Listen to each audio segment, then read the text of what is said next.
وبركاته. الحمد لله الذي نحمده ونستعينه ونعوذ بالله من شرور أنفسنا ومن سيئات أعمالنا. من يهد الله فلا مضل له ومن يضلل فلا هادي له. أشهد أن لا إله إلا الله وأشهد أن محمدا رسول الله. اللهم صل على محمد وعلى آله وأصحابه أجمعين.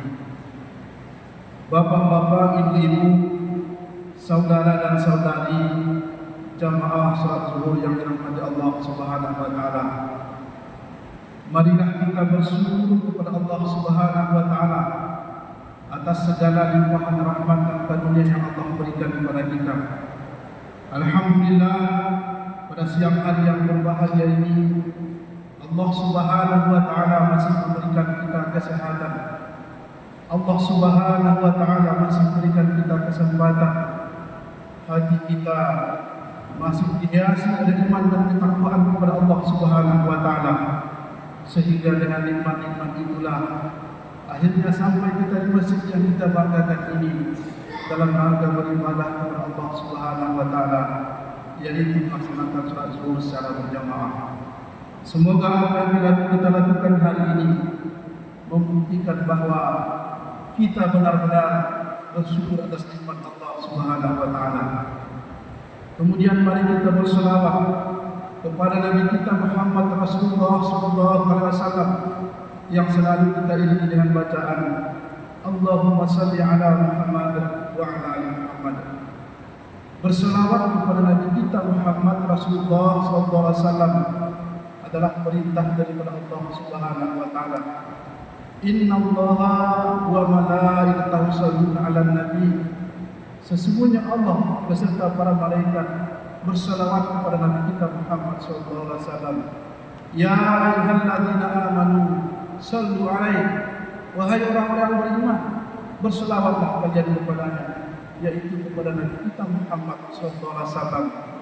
Bapak-bapak, ibu-ibu, saudara dan saudari jamaah salat zuhur yang dirahmati Allah Subhanahu wa taala. Semoga selawat yang kita sampaikan kepada Muhammad sallallahu alaihi wasallam menjadi ibadah bagi kita. Kemudian selawat yang kita ucapkan itu mari kita implementasikan dalam kehidupan kita.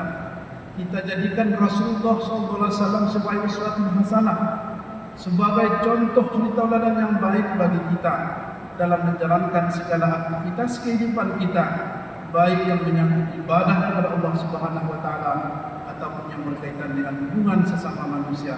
Semoga kita tetap istiqomah menjalankan sunnah-sunnah Nabi kita Muhammad Rasulullah SAW sampai akhir hayat kita. Bapak-bapak, ibu-ibu, saudara dan saudari jamaah salat zuhur yang dirahmati Allah Subhanahu wa taala. Hari ini kita sudah masuk pada hari yang ke-12 bulan Zulhijjah. Hari yang ke-12 ini termasuk pada hari Tasyrik. Hari Tasyrik ini adalah 11, 12 dan 13 bulan Zulhijjah. Ketika kita memaknai Tasyrik ini, Tasyrik itu sendiri berasal dari bahasa Arab, yaitu syarraqa, yang artinya adalah matahari terbit atau menjemur sesuatu. Kemudian tasyrik juga dapat diartikan adalah penghadapan ke arah timur atau ke arah sinar matahari. Berkaitan dengan definisi ini, Syekh Ibnu Mansur mengatakan bahwa terdapat pendapat para ulama berkaitan dengan tasyrik ini. Dinamakan tasyrik, yang pertama ulama mengatakan karena waktu tersebut di mana umat Islam menjemur daging kurban, maka dulu supaya daging kurban itu tahan lama, maka oleh umat Islam itu jemur. Berbeda dengan kita hari ini. Hari ini sudah teknologinya sudah bagus, maka sudah bisa masuk kulkas. Tetapi dulu waktu zaman Nabi kita Muhammad Rasulullah SAW, maka supaya daging kurban itu tahan lama, maka dijemur. Kemudian makna yang kedua, ulama juga mengatakan bahwa tasyrik di sini adalah pelaksanaan kurban dilakukan setelah matahari terbit. Jadi bapak-bapak, ibu-ibu, saudara dan saudari, jamaah salat zuhur yang dirahmati Allah Subhanahu wa taala, itulah pendapat para ulama tentang memaknai tasyrik itu. Kemudian pada hari tasyrik ini sangat baik untuk kita melakukan ibadah kepada Allah Subhanahu wa taala. Namun ada satu ibadah di mana ibadah itu tidak boleh kita lakukan pada hari tasyrik, yaitu ibadah puasa. Maka kita orang Islam pada hari tasyrik ini dilarang untuk berpuasa. Hal ini berdasarkan hadis Nabi kita Muhammad SAW. Rasulullah SAW bersabda, "Ayyamut tasyrik," kata Nabi, "ayyamu aqlin wa syurbin wa zikrillah." Pada hari tasyrik itu, kata Nabi, adalah hari makan dan minum dan berzikir kepada Allah Subhanahu wa taala. Maka di hari tasyrik ini, bapak-bapak, ibu-ibu yang dirahmati Allah Subhanahu wa taala, kita disuruh oleh Nabi kita Muhammad SAW menyantap hidangan yang ada, yaitu hidangan dari kurban. Tetapi kita jangan lupa, ada konsep Islam adalah konsep kesederhanaan. Kulu wasrabu wa la tusrifu, innallaha la yuhibbul musrifin. Allah Subhanahu wa taala memperbolehkan kita makan. Makanlah, minumlah, dan jangan berlebih-lebihan. Sesungguhnya Allah tidak suka kepada orang yang berlebih-lebihan. Maka makan daging pada hari tasyrik ini kita dianjurkan oleh Nabi kita Muhammad SAW, tetapi jangan berlebih-lebihan. Karena terkadang yang berlebih-lebihan itu tidak baik. Justru ketika kita banyak makan apa saja, walaupun makanan itu halal, tetapi ketika kita makan berlebih-lebihan, disitulah terkadang datang penyakit. Ada yang tensinya naik, ada yang kolesterolnya naik, asam urat naik dan sebagainya. Maka dalam hal ini, mari kita makan dan minum secukupnya saja berdasarkan konsep agama kita, jangan berlebih-lebihan. Bapak-bapak, ibu-ibu, saudara dan saudari, jamaah salat zuhur yang dirahmati Allah Subhanahu wa taala.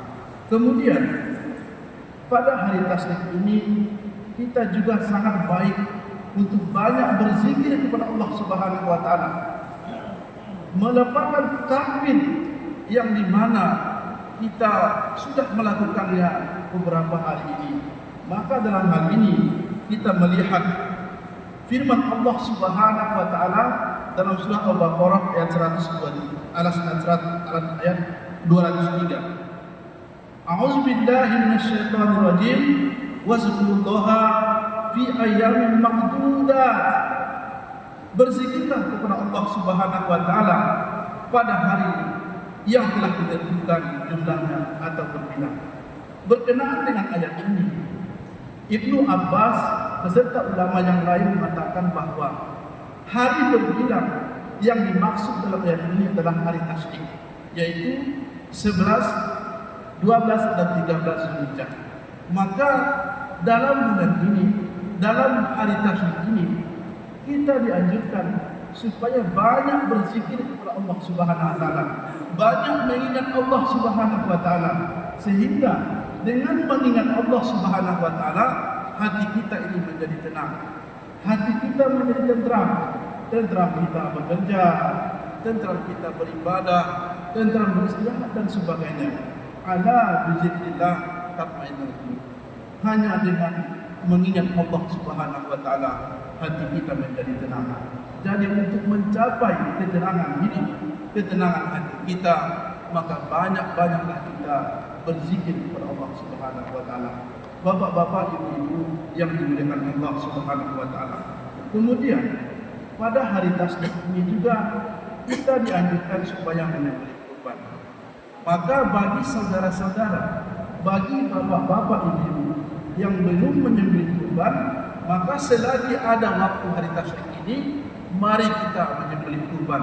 Karena kurban itu adalah satu bentuk kesyukuran kita kepada Allah Subhanahu wa taala. Inna a'tainaka al-kautsar. Sesungguhnya kamu telah diberikan nikmat yang banyak. Fasholli li rabbika wanhar, kata Allah. Maka lakukanlah salat dan berkurbanlah. Karena kita sudah banyak diberikan nikmat oleh Allah Subhanahu wa taala, maka kita mensyukurinya salah satunya dengan berkurban, menyembelih hewan kurban. Maka kata Rasulullah SAW, tidak ada satu ibadah yang paling baik, yang lebih dicintai Allah Subhanahu wa taala pada hari raya Zulhijjah itu kecuali menyembelih hewan kurban.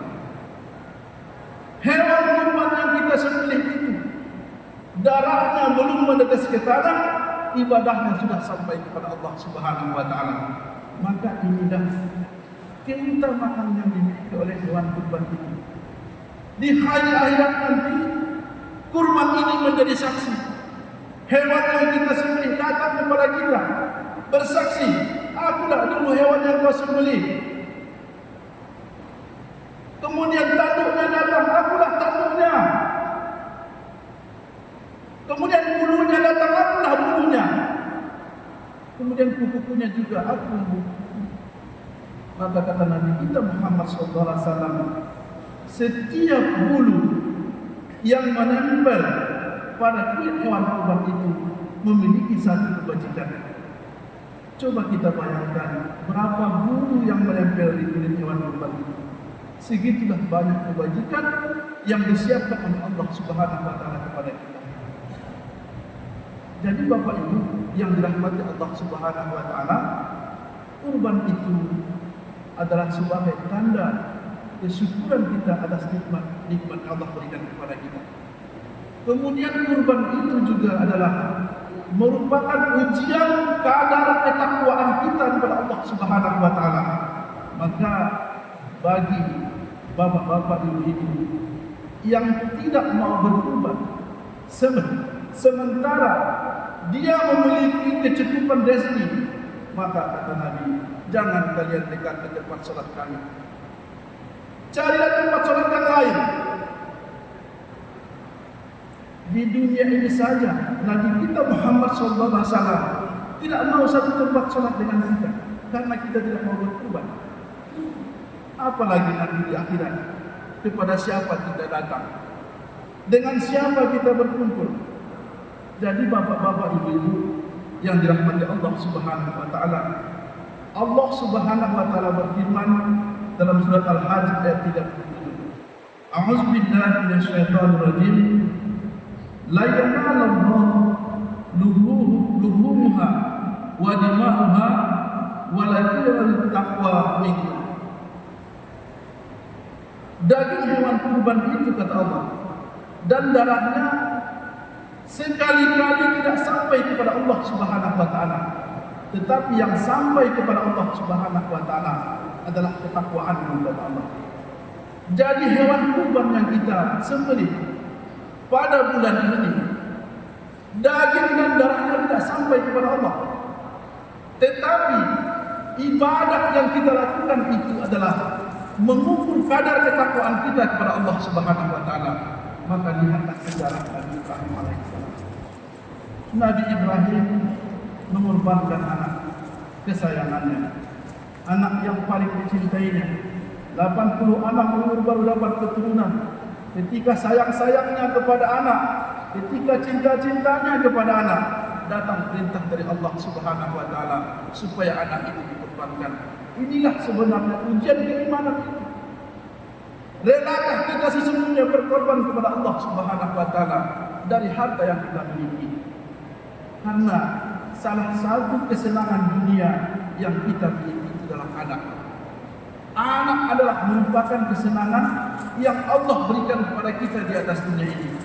Tetapi bagaimana ketika anak itu diambil oleh Allah Subhanahu wa taala, diminta oleh Allah Subhanahu wa taala supaya dikorbankan, relakah kita demi keimanan dan ketakwaan kita kepada Allah Subhanahu wa taala?